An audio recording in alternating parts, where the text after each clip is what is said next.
Madlala is in the area this morning to monitor exactly the situation there with the residents. Colleague, good to have you back. Earlier on, you spoke to, of course, one of the protest leaders from yesterday, talking about how they had to stop their protests. They were, of course, approached by law enforcement, the SAPS in this regard, but they also highlighted a range of issues that the community is facing.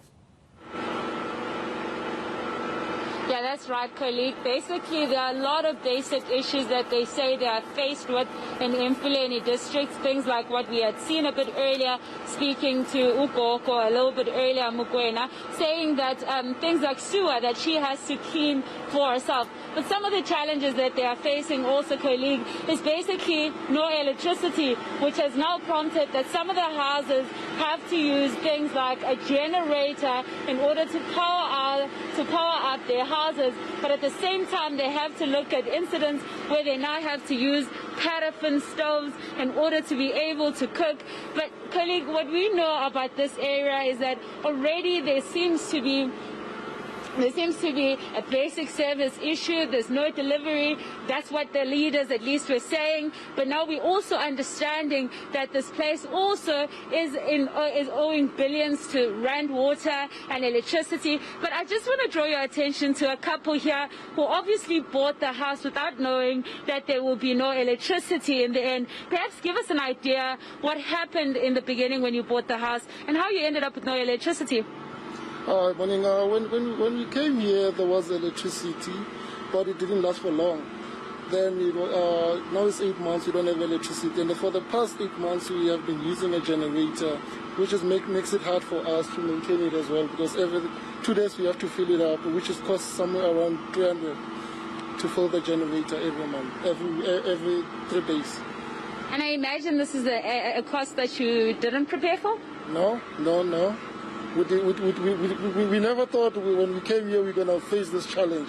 Even to fill, we don't even buy food now.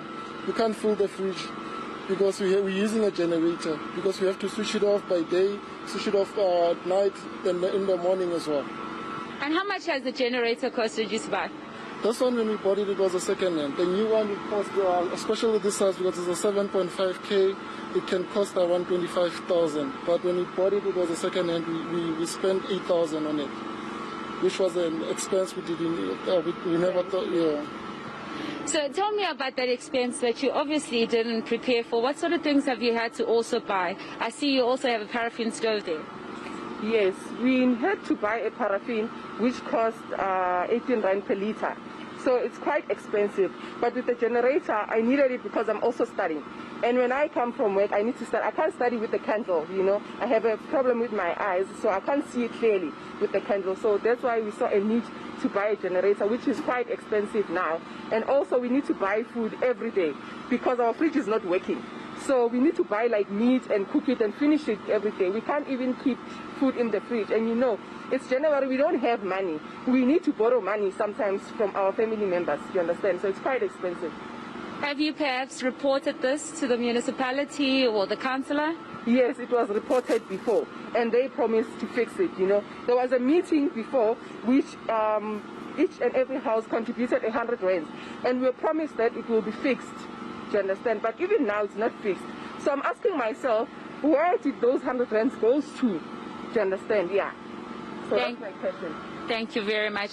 Well, as you can hear there, Dumelo, a lot of people going under stress. The lady just explaining that now they have to buy the food that they have to use on the day and be done with it, because otherwise there is no way to store it. And also just lamenting to the fact that they have now financial issues because of this situation. But all it is basically a question of why there is no basic service delivery. Yeah, indeed, that is the question, colleague. But thank you so much for this update.